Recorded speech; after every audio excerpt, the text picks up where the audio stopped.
ಇವತ್ತಿನ ವಿಡಿಯೋದಾಗ ನಾನು ನಿಮ್ಗೆ ತಿಳಿಸ್ಕೊಡ್ತೀನಿ ರೀ ಮಕ್ಕಳದಾಗ ಆಗುವ ಡಯಾಬಿಟೀಸ್ ಮೆಲೈಟಿಸ್ ಬಗ್ಗೆ. ಡಯಾಬಿಟೀಸ್ ಮಕ್ಕಳದಾಗ ಆಗುತ್ತಾ?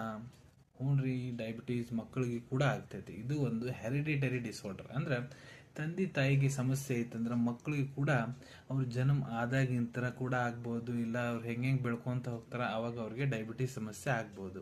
ಸೊ ಮಕ್ಕಳಿಗೆ ಡಯಾಬಿಟೀಸ್ ಐತೆ ಅನ್ನೋದು ಹೆಂಗೆ ಗೊತ್ತಾಗುತ್ತೆ? ಸೊ ನೋಡ್ರಿ, ಮಕ್ಕಳದಾಗ ಲಕ್ಷಣ ಇರ್ತವೆ. ಏನಪ್ಪ ಅಂದ್ರೆ ಭಾಳ ಜಾಸ್ತಿ ಹೊಟ್ಟೆ ಹಸಿಯೋದು, ಭಾಳ ಜಾಸ್ತಿ ನೀರಡಿಸಿ ಆಗೋದು, ಭಾಳ ಜಾಸ್ತಿ ನೀರು ಬಿಡ್ತಾರೆ, ಭಾಳ ಜಾಸ್ತಿ ಯೂರಿನ್ ಪಾಸ್ ಮಾಡೋದು, ಇಲ್ಲ ಭಾಳ ಜಾಸ್ತಿ ವೀಕ್ನೆಸ್ ಫೀಲ್ ಮಾಡ್ತಾರೆ ರೀ ಮಕ್ಕಳು. ಸಡನ್ನಾಗಿ ವೆಯ್ಟ್ ಲಾಸ್ ಹಾಕ್ಕೊಂತ ಹೋಗೋದು, ತೂಕ ಇಳ್ಕೊತ ಹೋಗೋದು, ಭಾಳ ಜಾಸ್ತಿ ಹೊಟ್ಟೆಗೆ ನೋವು ಇರೋದು, ಭಾಳ ಜಾಸ್ತಿ ವಾಂತಿ ಮಾಡ್ಕೊತಿರ್ತಾರೆ. ಇವೆಲ್ಲ ಲಕ್ಷಣ ಇರ್ತವೆ. ಇವೆಲ್ಲ ಲಕ್ಷಣ ಇದ್ರೆ ಡಾಕ್ಟರ್ ಕಡೆ ಕರ್ಕೊಂಡು ಹೋಗಿ ಅವ್ರು ಟೆಸ್ಟ್ ಗಿಸ್ಟ್ ಮಾಡಿಸಲ್ಲ, ಅವ್ರು ಡಿಟೆಕ್ಟ್ ಮಾಡ್ತಾರೆ ಡಯಾಬಿಟೀಸ್ ಐತೋ ಇಲ್ಲ ಅನ್ನೋದು. ನೋಡ್ರಿ, ಮಕ್ಕಳದಾಗ ಡಯಾಬಿಟೀಸು ಎರಡು ಪ್ರಕಾರ ಇರ್ತೈತಿ. Type 1 diabetes, type 2 diabetes. Type 1 ಅಂದ್ರೆ ಇನ್ಸುಲಿನ್ ಡೆಫಿಷಿಯನ್ಸಿ. ಇನ್ಸುಲಿನ್ ಎಷ್ಟು ಪ್ರಮಾಣದಾಗ ಶರೀರದಾಗ ಇರ್ಬೇಕು ಅಷ್ಟು ಇರಂಗಿಲ್ಲ. ಟೈಪ್ 2 ಡಯಾಬಿಟೀಸ್ ಅಂದ್ರೆ ಇನ್ಸುಲಿನ್ ರೆಸಿಸ್ಟೆಂಟ್ ಡಯಾಬಿಟೀಸ್ ಇರ್ತೈತ್ರಿ. ಆದ್ರೆ ಮಕ್ಕಳದಾಗ ಟೈಪ್ 1 ಡಯಾಬಿಟೀಸ್ ಏನಿದೆ, ಇನ್ಸುಲಿನ್ ಡೆಫಿಷಿಯನ್ಸಿ, ಇದೇ ಬಹಳ ಜಾಸ್ತಿ ಕಾಮನ್ ರೀ, ಇದೇ ಬಹಳ ಜಾಸ್ತಿ ಆಗೋದು.